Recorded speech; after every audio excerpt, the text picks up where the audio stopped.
Hola! Man, you know the rules to the game. I do that every episode. Gotta keep the same Money energy, over you feel me? bitches. Every Bros episode. over hoes. Let me lock in though. Death before this honor. Yes. Under no circumstances do you ever snitch. None of me, they gotta be Yeah. Hard to leave the streets when the trap the only thing you know. Hard to leave the hood when it ain't no other place to go. Can't be falling up with bros over hoes, that's a no-no. Real. On my way to Vegas, tryna make some bread back. I can make this bread stack, I can get you head tapped. Nigga. Bitch keep calling block, she mad I had a dead dad. Been knew I was toxic, my whole life a red flag. Yeah. With the Bloods and Pyru, sliding in the Hellcat. Nigga snitching and I know it, so that's why I fell back. Bitch. Quick to sock a nigga like a county jail jack. On the highway using weight so I can see what 12 at. Yeah. All I did is sell crack, but it had me held back. Been in Cali for a week, just picking weed and mail back. Buying trucks just to load them up, Lone Lavelle black. You can tell on my city, bitch, you see this yell tap. See this? Nike Tech 95 Air Max on. On my way to Metro, time to switch the trap phone. Better not fall off on no bitch that ain't gon' put you back on. If she gon' go and get another nigga when the rack's gone. When you tryna stack your money, gotta stay your ass home. Fuck the club, fuck these hoes too. Maybe I'm just old school. Beating up the block and I be beating up the road too. You don't know the half, but I can sell them by the whole two. Hola! I can't leak everything, y'all. I couldn't play the whole joint. You see what I'm saying? Yeah. But what's up, y'all? It's your boy, Mr. Montana. You are now tuned in to Real Rap Podcast. Y'all see me all the time, but like always, I'm never here by myself, man. Who I got today, huh? Man, you got your boy Ty Henney, man, the voice of Connecticut, the prince of the projects, the shooting star, you know, all that good shit. Hold on, Ty. What's up, man? How you? You know, good, I'm chilling. How you? I'm chilling, broski. Alpha, yo. Every episode, we always gotta start off like this, right? Yeah. We gotta let the people know where you from. I'm from New Haven, Connecticut, man. West Hills Project, South Genesee Street, Valley Street, Welly Ave, all of the above. Same thing every day. All right. And what it was like growing up for you out there? The projects is just like every other project in America. You got bootleggers, you got drug dealers, you got robbers and killers. Yeah, You got little kids who grow up to be basketball players, football players, or drug dealers and killers. type shit. So before you was making music, was you playing ball? Was you a football kid? What you was getting into? I was a basketball kid. I was good too. I was doing my thing a little bit. Yeah. Yeah, for sure. Like, you know, you guys around my city, anybody who know me from, you know, when I was younger, they'll tell you, like, yeah, Henny was cold. At ball. That ball, I was cold as shit. Who's your player comparison? Out of, like, you know, NBA players right now, Yeah. I could say, like, man, Don't say Kyrie. I would say more like Kyrie for sure. Because I had dribble. Like, I was just, like, so fast and I had crazy handles. But I had Okay. long-ass range. Like, yo, in middle school, I used to be pulling from half court in the middle of the game. The coach wouldn't say nothing. Was you making it though? If they never took me out, you know I was making it. Oh, right. I ain't never come off the bench ever in my life. Oh, okay. Okay. Respect. Never. Respect. You was playing AAU, all that. AAU, high school, freshman, JV, varsity. I quit the varsity team, though, for sure. Why you quit varsity? That's where every nigga try to make it to. Because my phone started ringing and basketball wasn't paying. Type shit. All right. What kind of kid you was in school though? You was getting good grade. Honors, whole life. When I dropped out of school, I was on the National Honor Society. Yeah. My whole life, I had all the advanced classes. I was doing a talented and gifted program. I was smart as shit. For real. I was doing timetables before I started school. Yeah. I was doing timetables at 4 years old, bro. Like when I first started school, my first week in school, they wanted to skip me to the second grade. But my mom said I was too small. She didn't want me to get bullied. I guess some shit like that. Type shit. Yeah. So you had a good home foundation, basically, with like the school stuff. I'm all saying, that. At least with school. man, let's just say I come from the projects and, you know, when you got an older uncle or dad as, you know, trapping, you see a lot of money. You know what I'm saying? So I used to always ask my pops and my uncle for money and they used to be like, man, you asking for money you can't even count. So they just taught me how to count. And then, you know, there was a time when my uncle had a lot of money in his hand and shit. And he's like, could you count this money? If you can count it, you can have it. So I was counting it one by one, like, you know, trying to add it up. And he's like, man, let me show you how to do timetables. Let me show you how many $5 bills make $20. And then he started breaking it down and I just learned off of money. Type shit. So when I went to school, I was like already hip to like, you know, big money and big numbers. Okay. Was you getting in trouble in school and shit like that? Nah, just fights. I was fighting. Like I used to fight. I wasn't really getting in trouble if it wasn't for fights. All right. Your mom was putting the belt to that eyes when you was getting in trouble in school, or she was letting you rock? Nah, my like, cause I always had a reason to fight. Like I Okay. wasn't a nigga. I wasn't bullying nobody. It's just like if a nigga said something to me, or like a nigga talk about your mama and saying like I was crashing a nigga off the rip, like. So my Right, mom right. and them used to be like, "Why you suspended?" I'm like, "This nigga said this," like. And my mom and them wasn't the type of people that be like, "Yo, if they hit you, hit them back." My mom and them like, "You feel threatened, hit Yeah. they ass first." Okay. You feel me? So, Okay, it, respect. you know, I was little, so it wasn't like we didn't believe in getting hit first. That one hit could have killed me. Type shit. You feel me? So yeah. So at what point in time did music get introduced to you? Um, I always was into like the music shit because my pops used to rap for real. Okay. So like I used to want to do it and shit. So I remember my pops was like making music and shit. And I'm like, I asked him one question. I'm like, when you rap, do it gotta make sense. Mhm. He said yes, and I took it from there. What you meant by that though? You Cause I'm remember? just thinking like you know how like when you rap, like you know how like some people rap and it be like all over the place. Mhm. Like my dad was like a big like Nas listener, so he always had a story to tell. Mhm. So my dad used to rap and tell stories, so that's where I kind of get it from. Like when I rap, it's usually about some shit I just did or some shit I went through or some shit I just seen in the hood or something like that. Mhm. So when he told me how to make sense and I started listening to him rap, I'm like, oh, he rap about some shit I just seen him do. Mhm. So I just took off like and just put that in and I just started writing. Just started writing raps, like starting off going on my dad, like how this sound. He'd be like, it's good, but you need practice. It's Type good, you shit. need practice. Like good, you need practice. So it just made me just want to get better. And then I had a little cousin, LB, who helped me on my music now. He was like, he had an older cousin. He's taking him on the road and shit. Like, so my cousin, I'm watching my little cousin that I taught how to rap on 106 in Park. Yeah. So I'm just like, yeah, I gotta take this shit serious someday, somehow. But I was into basketball. So I ain't have shit to rap about. I ain't have a story yet. Type shit. Facts. So at what point in time did you feel as if you was actually nice at rapping? I probably was about 15. My pops died when I was 14, but I always could rap. Condolences. But I ain't had no story. Like I said, I was just a regular project kid. I'm playing ball. I'm going to school. Ain't too much to rap about. Like, you had to be a little Bow Wow back then. You know what I'm Type saying? shit. Little Romeo type shit. You had to be rap about basketball and shit like that. But it was cool, but I wasn't in that. Like. So once my dad died and shit, like one of my older niggas, he was like, yo, you could rap. He heard me outside in the block. We were just getting high, drunk, little niggas, just, in a cipher. He just walked by, seen like, yo, you could rap. Like, nigga, rap. Mhm. He paid for my studio session. And from there, I just never stopped. So when you first went to the studio, right? Yeah. How difficult was it to find your sound, or was you already had your style prior to? It was already there. Like I was already idolizing people like Jay-Z and Stack Bundles. So Okay. like I already knew how to do a cadence. So I just like, music is a sound. So no matter the words you put to it, the sound is gonna click in your head. Like that's how all these hit songs go. It'd be the sound, it'd be the harmonizer or just the melody of the song. Mm. So, I just put together cadences and then I just put the words into them and then just it came like that. And when you first started rapping, like, did you feel like the support early, or did you feel like niggas was hating on you? Now, if you ask anybody in New Haven, like, soon as I started rapping, the city got behind me.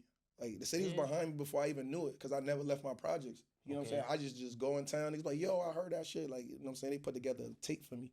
So when they put together the tape, yeah, it was like They put together a tape for you. yeah, the people at the studio, Global Studios, like, for me, Shout out to them. they put together a tape for me, and they had a little party for me, and then everybody was at the party just buying and shit. So the tape was just flowing around everybody's cars. Mhm. So I'm going places, people pulling up to my hub playing it, or I'm in town, niggas like, look, yo, what I'm playing, or it's little kids and older motherfuckers like, yo, Ty Henney, you're like, we know who you are, type shit. And I was like, oh shit, I'm making an impact in the city, and I ain't even know, because I never left the hood. Tight. Was it nerve wracking when you first started leaving the hood and like interacting with all these people that knew you? Like, was you a little anxious? Nah, because I was on the bullshit when I was younger, so I was just like, I was just surprised that everybody just like loved me for it. I'm like, damn, I'm that good that everybody like it, like, you know what I'm saying? I thought the hood was fucking with me because they biased. Everybody know my story, like, yeah, I'm Tiger son, but when the rest of the town who didn't know my story started getting into it, and I was getting a little money back then. I was like one of the only little niggas, 15, 16 years old with like $30,000, like, So I was getting a little money. I'm in the rental cars and I'm dripping in this motherfucking antique denim, mech denim. I'm in this expensive gear, riding around in the rental car at 16. So like, people just knew I was getting some type of money. So when they hear me rap about it, they was like, yo, this shit cold. And it makes sense. Yeah, and it made sense, you know? Tight. So yeah. So how did you like first start to like market yourself and promote yourself like outside of New Haven though? Like what was you doing so like people in different cities could know who you Henney was? First thing I did, like Global Studios, they brought me to Jersey. Okay. And that's when DJ Lazy K was doing all the Max B tapes. I don't know if you know who Lazy K is. Nah, never. Yeah, but I got up with Lazy K. She introduced me to some people, and I just, from there, I went to Jersey because I had people in Jersey, you know. So it just started floating around a little bit in Jersey, on one side of Jersey, and then, you know, that shit was basically the start. I didn't really get to explore Jersey like I wanted to because I was still in the mix. Okay.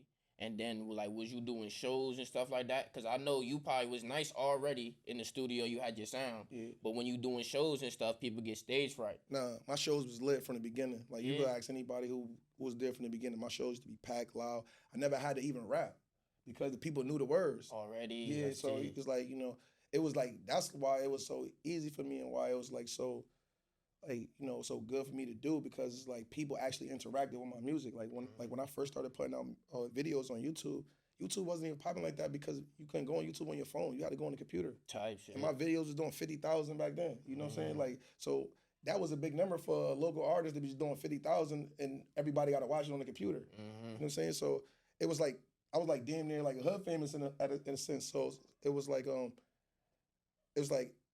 it was good seeing everybody enjoying what I'm doing because I'm doing this shit for fun. Like I ain't even do it for money. You know what I'm saying? And it just, you know, oh, yo, Henney, we gonna, like they was paying me to go to clubs before I was old enough to get in clubs. Okay. So they like, yo, we gonna give you $1,000, come to the club and do this song. I'm like, nigga, shit, hell yeah.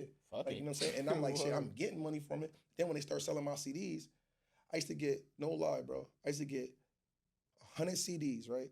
And sell 100 CDs for $10, right? Okay. So boom, that's $1,000, right?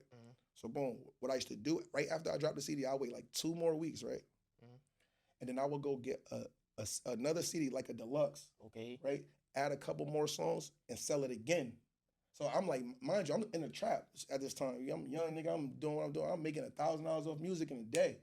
Like you feel me? Like 100 CDs is going around because niggas pulling up. Yo, let me get 4. Let me get 5. You know what I'm saying? And that's how I was eating. Like it was to the point where I didn't make 10, 20,000 off my tape in one summer. Like as a little nigga, like, but you know, you don't see the money because I'm selling it. I'm putting it in the pocket with the rest of the money. I'm not really stacking it. I really don't know the business. It wasn't nothing for me to do at the time. I'm just, you know, selling it. And it was just, I was young, so I was just spending the money. I didn't know what to do. I wasn't smart back then, like, you know? So it was like, it was just good. Like it turned into a hustle for me. And once I seen the dollars in it, it was like, all right, let's go. Type. Yeah. So at what point in time did you learn the business behind the music? See, the thing is, the business changed at a time. It wasn't always the way it is right now. Like, I remember the first time when a label, independent label called me from Houston, and they was trying to interested in me and shit, and they was saying something and whatever.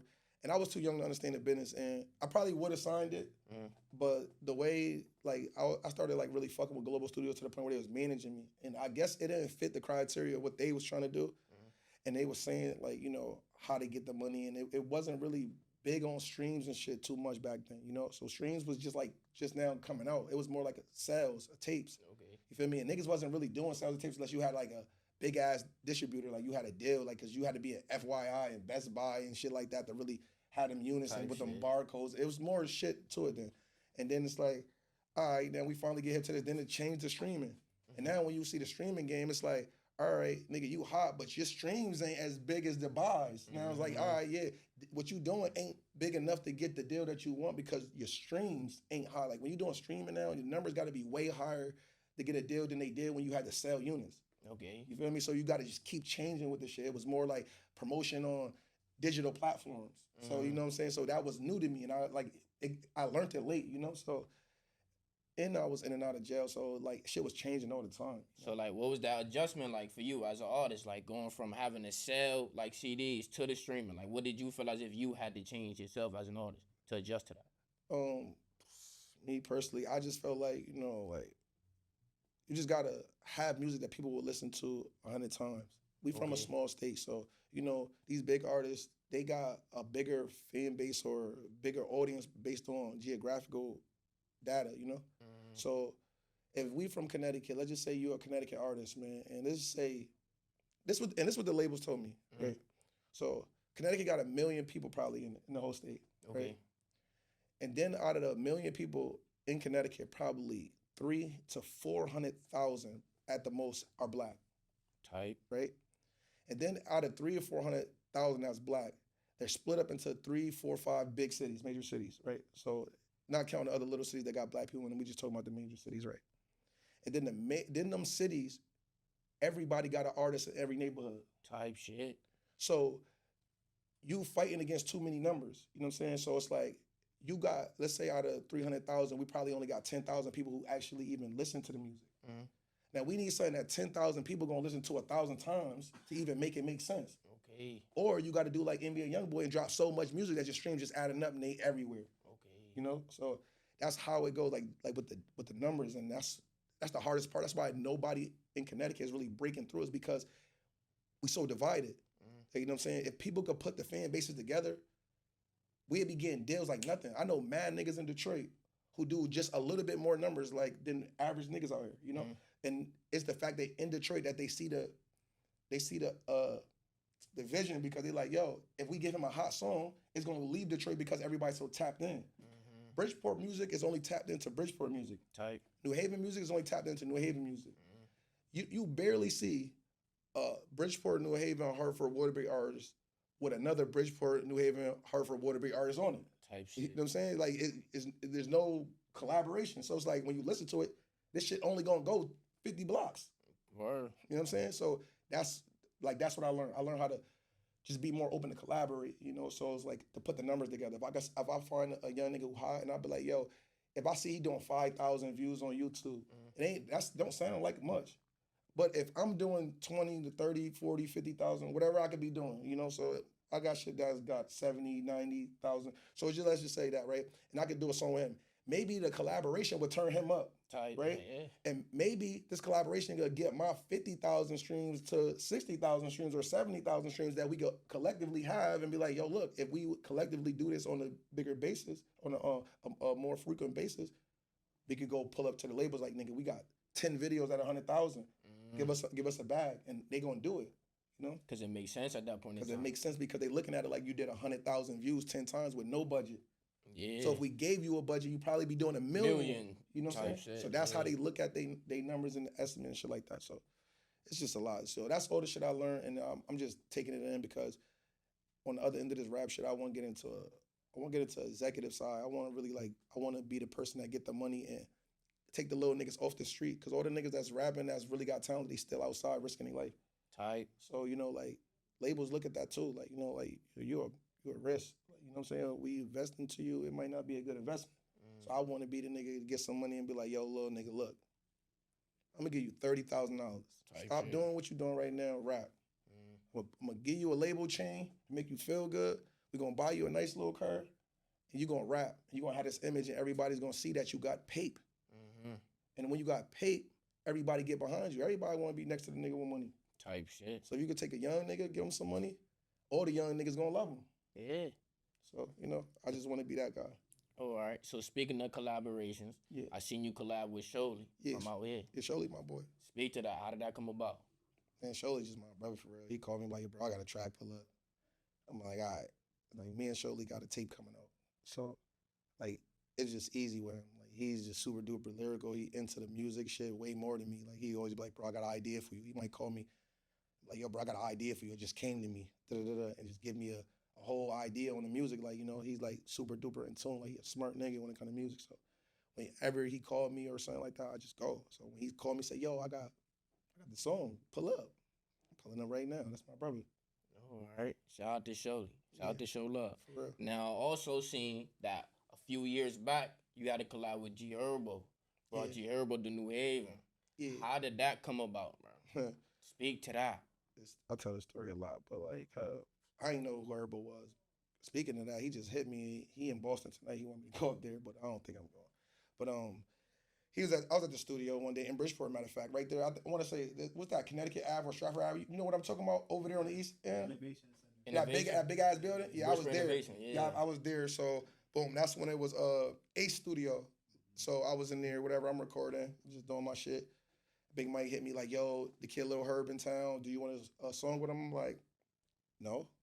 Oh. So my nigga's like, yo, nah, nigga, he got that Faisal in that shit that we be listening to in the car. That nigga nice. And he just got a song with Nicki. You better do it. So I'm like, so I called him back like, how much you want? I'm like, 2 racks. So I'm like, bitch, I got $1,700 in my pocket. So I called my cousin like, yo, I need $300. So he's like, I got you. So I got the $300. Herbo came through. My niggas was super excited. I had no idea who he was. I'm walking up to the wrong nigga. So, boom, so whatever. See him, he cool. I'm chopping up with his niggas and shit. I told him like, yo, hey, my mans, I know you got shit going on. You got bitches with you. You just first time in Connecticut. I know y'all got shit to do. I'm gonna go lay this hook. You lay the verse and then you can leave. You don't even gotta stay to listen to the song. Type shit. So he like, man, I fuck with you. So I'm talking to his niggas. We cool. I'm letting niggas know what we do in my neighborhood. They telling me what they do in Chicago, and I just kind of fake like build a little relationship with his king. So I'm swapping numbers. Herbo got at the booth. He seen his niggas fucking with us and shit. He like, yo, man, you a cool nigga. Like, take my math. Like, you don't gotta go through nobody to get to me. Gave me the math, and since then, like, he called me like, yo, bro, I'm coming to Connecticut. I'm by myself. I'm gonna pull up on you. Nigga, pull up right to my mama's house, bro. Come right to my mama's house. Yeah. He chill. He hang with me 3 days, 4 days, staying in the hood with us, being a regular West Hill nigga, you know. Type shit. And we just built a bond from there. I did a show out here with him at the White Eagle. I did a show with Toes, mad shows at Toes Place with him. Like, this has been my brother. Like, we've been locked in. Like, you know. Nah, that's lit. So I'm pretty sure y'all got like 1,000 songs with each other. Nah, see, that's the thing. Like, when Herb be around, I try to keep it on friendship time because this is the thing about the music business, right? Okay, I'm listening. And I tell this story to everybody in the music game. Bro, don't pay nobody for no feature. Because you pay him once, you got to pay him 10 times. Okay. You know what I'm saying? Once you conduct business with a nigga, that's what this is. Outside of music, it's my friend. Outside of music, cool. I love her. He love me. My mama love him. It's cool. But when it comes to the business side, it's a whole different ballgame. You know, like, don't get me wrong. If I call her right now, like, listen, I got this. He go like, damn, bro, all right, fuck it. I might have to pay him. And the nigga smoking hot right now. So, like, you know what I'm saying? Like, who am I to tell him he owe me? He not, like, he my friend, but he ain't my day one. He don't owe me nothing. You know? So, you know, that's the business thing. So, like, I stopped paying niggas for features. Because you pay a nigga, let's say, Blood, the popping this thing on the East Coast, right? I'm like, damn, I want to get up with Blood. He like 5,000, right? You might give a nigga 5,000. He might not post the music. Type shit. He gonna tax you for the video. You gonna have all these problems, and now you gotta promote it, right? Right? We all come and agree with that, right? Yeah. See, niggas do that, right? But won't put $5,000 behind a song. And then you might have a song that got 2 million views, and you might get a call from a nigga say, yo, I want to jump on it for free. Or a nigga might be like, yo, I want to do a song with you. You know what I'm saying? So that's where I learned early, like, yeah, I gotta stop paying niggas for features. Because I'm paying niggas, I'm putting more money into the features than the promotion. And that's backwards. So, all right. So now here's my rebuttal to that, though. What if you're not an artist who has, like, that much traction? You don't got, like, the videos on YouTube that got 50K, 100K, blase, blah. But there's an opportunity for an artist who has, like, more of an audience than you, and he may have a feature price. You try to get to the next level, you might got to come out of pocket at first for their features until you get to that certain level, or hell no. This is what I'm going to tell you. If you put the money you're going to pay for the feature inside yourself, you're going to get a bigger buzz. So fuck the other artists. Fuck the artists. They're gonna come to you, my nigga. Okay. They're gonna come to you, bro. I promise you. Like, you know what I'm saying? Like, that's the only thing different. Like, you know, about other cities and us. Bro, we come from a small market. We have to promote.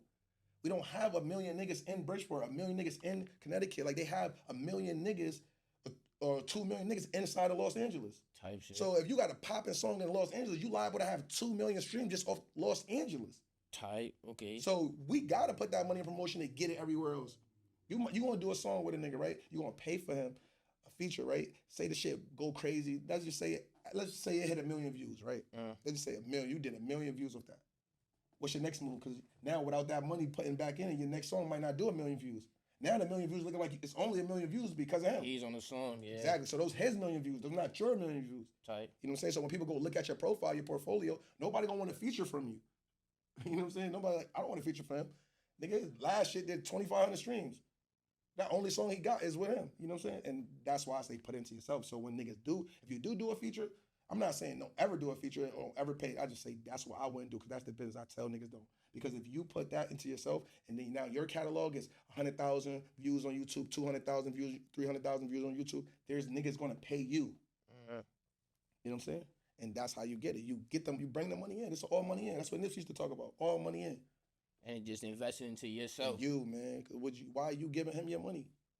Right? So this what happened, right? My boy Baby Money was out here like last summer or some shit like that or whatever. I remember it was like probably end of the summer, October, around there. So it was niggas from my city buying features from Baby Money, right? So it was one of my little niggas. So I'm like, it's cool. So one of my boys called me like, yo, I want to get a song with Baby Money. I think you should do it, Henney, though, because if you do it, it's going to go crazy, right? I said, bro, I spent enough time in Detroit around rappers that got deals and people that's in situations I know what's happening. They're going to come to this small town, right? They're going to take your money. Mind you, they already got videos and songs in the cut that they're waiting to put money into. So you're going to pay him $5,000. He's going to put that in his video. He's going to drop something, right? And it's going to pop because he put in the money behind it, right? I said this was going to happen. Allah can show me dead right now.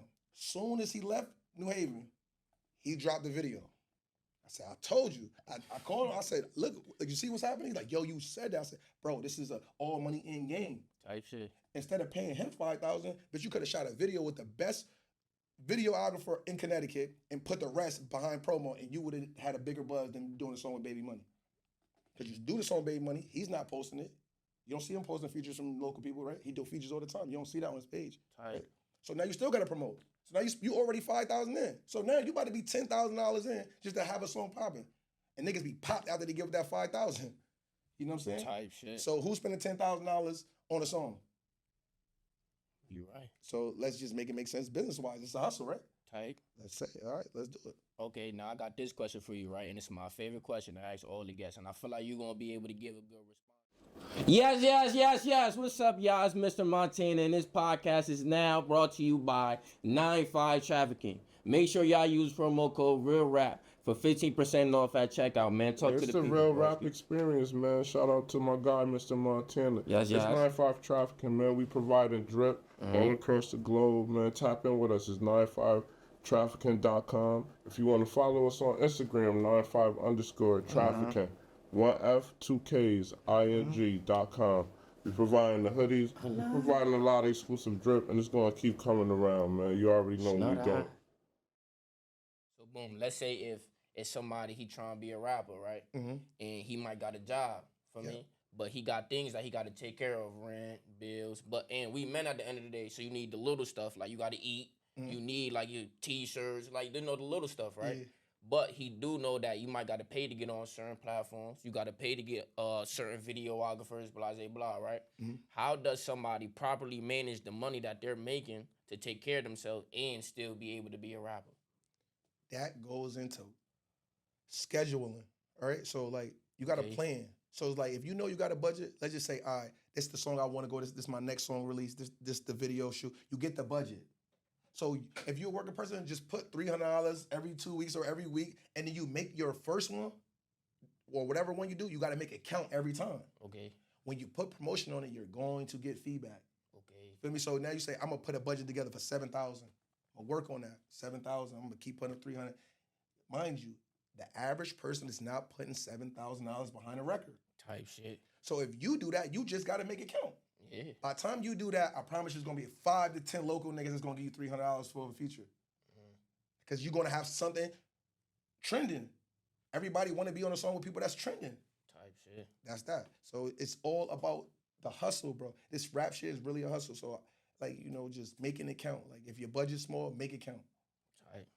So if it's an artist out here and they want to work with Ty Henney, how do they go about doing it? You just get with me. Hit me in a DM. Hit my music page, or you know, hit the people that's helping manage me, and we gonna make it work. Like I used to be a dickhead with the features, but I was like, man, give me $1,000. I'm not budging. I'm in the trap. I'm gonna make this $1,000 whether you give it to me or not. But I was just me in my own shell, just like you know, like I'm in the projects, bro. I don't see people. I just be feeling like I don't owe nobody shit. But then, like, once I started realizing, like, yo, you damaging the music scene. Like, you being so stiff, you damaging this shit. Like, you know what I'm saying? Like, nigga, you gotta be accessible. People gotta everybody got to feel like they can touch you. That's why everybody love Gucci Man in Atlanta. Type shit. He just jump on everybody's shit. Like, nigga ain't Gucci, he that nigga. So I'm like, now it's to the point where a nigga is like, yo, you in the town, you around, man, just pull up on me, man. Listen, if I don't know you, man, give me 500. You feel me? If I know you, man, buy me a pair of sneakers. If I like your song, I'm just gonna do it for free. Yeah. You know what I'm saying? Like, it's some niggas that I did songs with that I paid for the video because I like you. Like, you know, man, listen, I see what you're doing. We're gonna pay. I'm gonna pay for the video. You straight. You know what I'm saying? Because I just want to see you win. Because now I realize what I mean to the music scene. I didn't think Connecticut had a music scene at first. Why? So because none of us was on. Okay. So I'm like, this is not a scene. But then when I realized I'm a part of a scene, I'm like, damn, I'm damaging it. Like, you know what I'm saying? How you helping in damage? You can't build while you taking bricks out. So it's like, I'm like, yeah, I gotta just build it up. Like, you know what I'm saying? So that's what I do. So now if a nigga hit me, hey, blood, what you got? Man, if it's a nigga I know ain't got the pay, bro, just buy me some sneakers, blood. Tight. You know, it could be some $120 sneakers. Do something. Make me feel like I'm doing it for something. You know what I'm saying? I don't be tripping about the money no more because, you know, it gotta be about the end goal right now. You know what I'm saying? I got my music gonna make my money. Tight. You know what I'm saying? So speaking of like the scene in Connecticut, right? Yeah. What's your overall take on the difference from when you started rapping and to now with the whole stick? Before, you had to be, like, people wanted to listen to people who had a story. Like, now, niggas just want to shoot them up, bang, bang. Tight. So you just had to have a story before. Now you just need a gun. Okay. You just flash a 30 clip with a red beam and start flashing in the camera with 60 niggas behind you, you going viral. Like, you know what I'm saying? So that's the only thing different now. Like, the music just don't mean shit. It's all about what niggas just doing, like, basically. Like, it's just about violence sells, controversy sells, sex sells. So it's like, if a bitch ain't on OnlyFans, she ain't making no money. Type shit. Ain't nobody paying a nurse. You feel me? Nobody want to see a nurse in scrubs with that. They want to see a bitch shaking her eyes.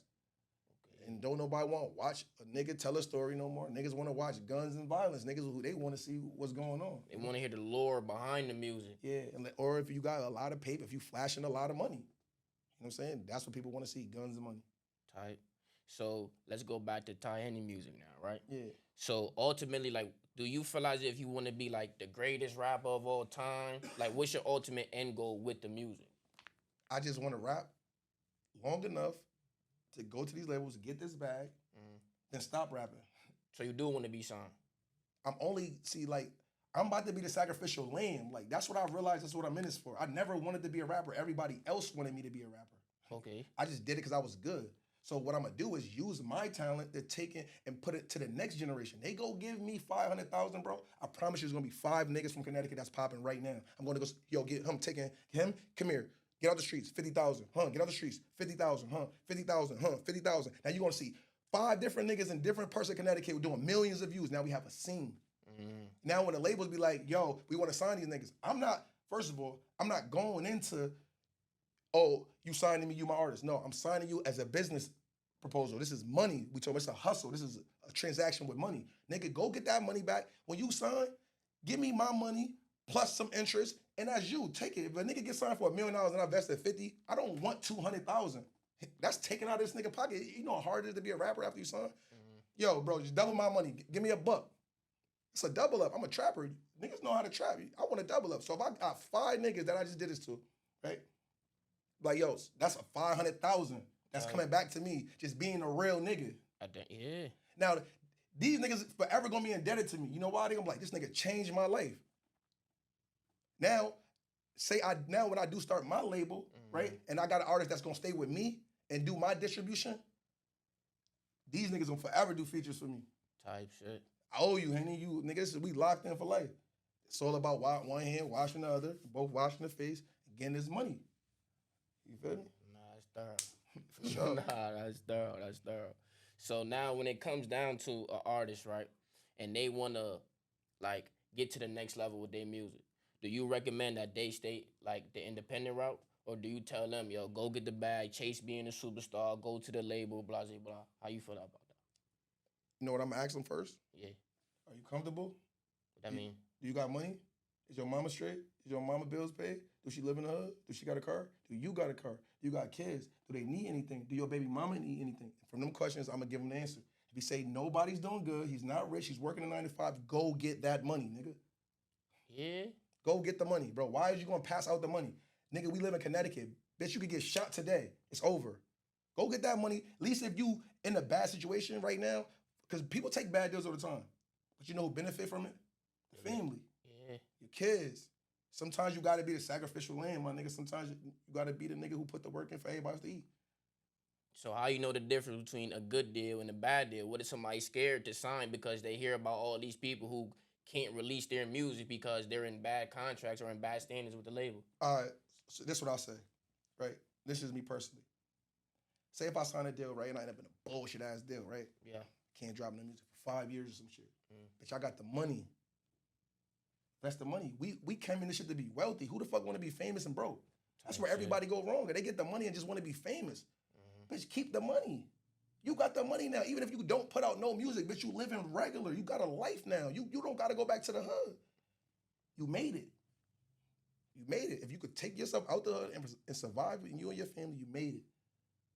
That's it. Nigga, it's doctors and lawyers that get paid $90,000 a year, $150,000 a year. If them niggas gave you $500,000 up front, nigga, you just made 5 year salary of a lawyer or a judge. Nigga, invest it. Go buy some property. Nigga, go do something with your money. But don't you gotta make that label that 500 back though? If they not putting your music out, that means they not even giving you the opportunity to make the money back. So now what do you do if you in that situation? You flip your money, invest your money, and pay them out. So fuck the music. Fuck the music, blood. Okay. Why? Listen, I'm gonna tell you something, right? We look at the rap game, right? This is what I study about the rap game. I don't study the niggas who poppin'. I study the niggas that's rich, right? Because you gotta look at it like this. See how long Lil Durk been in the game? He finally getting some paper, bro. So all them years he was popping, he had no money. Did we know that? Hell no. No. Feel me? So it's a lot of niggas that's famous with no money. Niggas get their bags later on because the investments they do. If you ask Lil Durk on like 50, 18-wheelers. Some shit like that. He invested that money. His money coming from different ways because he know the rap game is shiesty. You don't get a lot of money. So they give you it up front. Like, nigga, we gonna make it on the back end. So you gotta do something with your money. You know what I'm saying? So that's like, just gotta just be smart. You know what I'm saying? Just flip the money. Blood. Don't take the money blowing it trying to be a rapper because a rapper might not be the end goal for you. You know what I'm saying? The end goal might be being a CEO of like a trucking company. Yes, man. Or having real estate. Blah, Yes. blah, blah. If you had a talent that you paid nothing for in this talent is something God gave you. If you could take that, get enough money to start and have 10, 18-wheelers, right? That's wealth. Type shit. You could fall back and not be a rapper and still live a great life for the rest of your life, and your kids will have a great life for the rest of their life. Because you made that investment. You made an investment. You know what I'm saying? Like you made the money make money. It's all a hustle. Okay. Nah, that makes sense. I never thought about it like that because I know like a lot of people like they really investing into being an artist. Yes. And they love the overall craft of making music. And they might not think about it as like a hustle. I got to make this money turn into other money because they might just want to be like the next big thing or like the best rapper ever. You get what I'm saying? And that might be their goal. All right, so look, I'm going to give you this, right? We're going to take Yo Gotti, right, and Young Dolph, right? Yeah. We're going to take them for instance. Who's the bigger artist? Dolph? No. Yo Gotti. Okay. He's the bigger artist. He signed other people. Nah, yeah, Gotti. He have a big label, major label. They in the labels. Who have more money? Dolph. We don't know. But the fact that we don't know is why Dolph is winning. Yeah. Well, he was winning because it's the fact that everything that Yo Gotti and them was doing, Dolph and them was doing with no deal. It was an empire with a distribution. They didn't have nobody gave them no money up front. So let's just say this, right? They probably doing an 80-20 split. You feel me? 90-10 split. Yo Gotti's in with the labels, they getting most of the money because they giving him the large lump sum up front. Feel me? So let's say this, right? Let's just say Dolph is a big artist. He was doing tours and all that shit. Mind you, he was independent at this time. So just with the distribution. So let's just say Dolph made, let's say $10 million off that song Preach, right? That's his $10 million off that one song. Yeah, that's niggas be in label deals and don't make $10 million they whole deal. You know what I'm saying? And it's only because Dolph had his own money. Yeah. You know what I'm saying? So Dolph's like, I'm gonna play the end game. Dolph kids is forever eating off his music.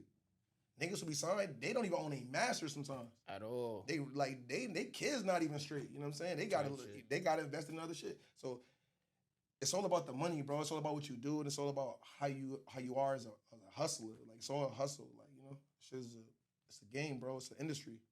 Type shit. So when it comes back to Henney, right? So now, what do we have coming up next as far as the music wise? Do we got singles, we got EPs, and how we plan on pushing that out? Yeah, nah. See, I'm just throwing it out there because I know what I got planned and the shit I got planning for everybody. But I'm dropping a lot of music this year because I'm sitting on like 200-300 songs. So I'm just about to start dropping them, shooting videos and 200-300 songs. Yeah, for sure, bro, for sure. So okay, so you have all that music saved up in your phone. Yeah. So at what point in time do you sit and be like, all right, like how do you decipher which ones that you want to drop and which ones you're keeping, especially if you have that much music? You sit and listen to all 200 of those songs? No, I'm an artist, so I only listen to the last shit I did the last 3 months. Like, you know what I'm saying? Okay. The other shit I be forgetting about them. I send them to my niggas, or if I'm in a car playing and they just come on, I'm like, oh man, this bitch is cold. You know what? Let me put this in a new file. Like, you know what I'm saying? Because some shit just be for the time, but some shit you might make, it might be a classic. Some shit just don't got an age on it. So I might, like, I dropped some songs, right? I dropped some songs on my last tape that I have for way longer than people expect. You know, like, it's like, even like last year I dropped a song called That song was older than 1207, and I dropped 1207 before that. Yeah. So, like, I'm like, sometimes you just got a song that just go. When you got it, just have it. You know, if not, at least you keeping yourself sharp. Okay. So now you're gonna start like pushing out some of these records that you have, right? Yeah. So first of all, when you in the studio, how many songs you feel as if you could complete in, let's say, like a 6-hour session? It all depends on how I'm feeling, man. I go off the vibe. Sometimes I take my time. Sometimes I might just be in a lazy mood, hear a beat, man. Like, I'm gonna put one verse on it, and then I'm gonna go to the next song. I'm not even gonna finish this bitch. I ain't gonna put a hook on it. I ain't gonna do shit. I'm just woo woo woo. I might go back to that shit later, or one of my niggas might come to the studio like, yo, or I might send it to Sholey or somebody, yo, jump on this, or you know. But if I'm in there locked in, I got my little lean with me, bitch, I'm on go time. Like, especially if I'm with a producer that's just throwing me hard ass beats, I'm just like in that bitch going. Going. I can record fast if I'm in the zone, especially if the beat hard. So okay. So what do you feel as if you need in the studio period for you to be in that zone? Just that cut, that's it? Sometimes I do cut with Black and Miles. You know. Black and Mild? Well, I come from that era of Black and Miles, fool. Black and Mild? Black and Miles, fool. That's what I do. Like, you know, I don't smoke weed. You know? Okay. So I do some Black and Miles, like, you know, that lean be having me. So I'll be like, bitch, I gotta use this bitch to keep me up. Okay. Like, you stop moving off that lean, you liable to start snoring. So I just get that bitch Black and Mild out, like, you feel me? Just going, like, you know. But a lot of studios that I be going to, like big studios, they don't be wanting me to smoke Black and Miles in there. So I might fuck around and get a fucking vape pen or a hookah pen or some shit, like, you know. All right. I don't know. Something just to keep me up. Okay. And then after you got all your songs made in the studio or whatever, right? Yeah. Now, at what point in time are you planning on, like, the rollout? Like, first of all, how do you decipher, all right, this one need a video. All right, this one, I might just keep in the tuck. This one, I might put on a project. Like, how do you decipher, like, how you roll out each song that you create? Because this was about having an entourage. The best thing about having an entourage. When you play certain shit, your niggas be like, yo, that shit was cold. Like, yeah, that shit is hard. Like, when you play a song for your niggas and everybody like, yeah, that's the one. Send me that. Yeah, I'm shooting a video. Y'all niggas want this song. Y'all want to play this. So if y'all want to play this, motherfuckers want to play this. Type shit. You feel me? Especially because I got so many songs. So if I play 10 songs and niggas like, yo, well, send me that one oh yeah, that's the one. You feel me? So that's how I do it, me personally. Like some of the songs on my last tape, I didn't even pick them. I was playing like 30 songs that I was gonna pick. I had the songs ready. Two of my niggas like, yo, you bugging for not putting this one? Or you bugging for not putting this? I'm like, yeah, I think so. Like, that's my favorite one. Did you play?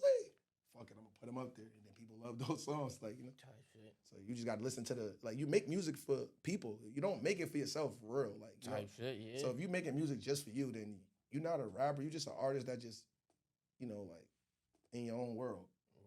So, you know. So what can the people expect from Henney now? Right now, I'm about to drop an EP called Overthinker. I'll drop a tape called The Shooting Star. I just dropped SOS. I'm gonna drop a deluxe to SOS or drop a SOS 2. That's someone special. I'm gonna drop a True Print 2 and probably a couple collab tapes. So, and yeah, I got like 2 collab tapes on the way right now. Yeah, we can't speak on who on them. Yeah, I got one with me and Sholey. Then I got one called Big 3 with me, Sholey, and Fuego Bass. And Fuego Bass. Yeah, this is a collab tape. So you like the real lyrical type of artist to collab with? No, I'm not that. I leave the lyrical niggas To them. I let them do their job. Like, you know what I'm saying? I'm the swaggy trap nigga. Fuck with the hoes, get fly. That's me. That's what I bring to the table. You know, I'm not trying to be lyrical because, like, nigga, like, you got these niggas on the song for that. You know what I'm saying? So. All right. Yo, Todd, appreciate you for pulling up. You already know, man. That shit was a blessing. Is there anything else that you want to lead the people before we close out? Man, for all the artists out there from Connecticut, all around the world, any small market, man, invest that money into yourself, man. Like, fuck another artist, man. Fuck the features, fuck the labels, fuck everything. You put that money in yourself, the artist is going to find you, them labels are going to find you. Remember that. Everybody wants to be around a nigga that's popping. Facts. And with that being said, I'm going to see y'all niggas.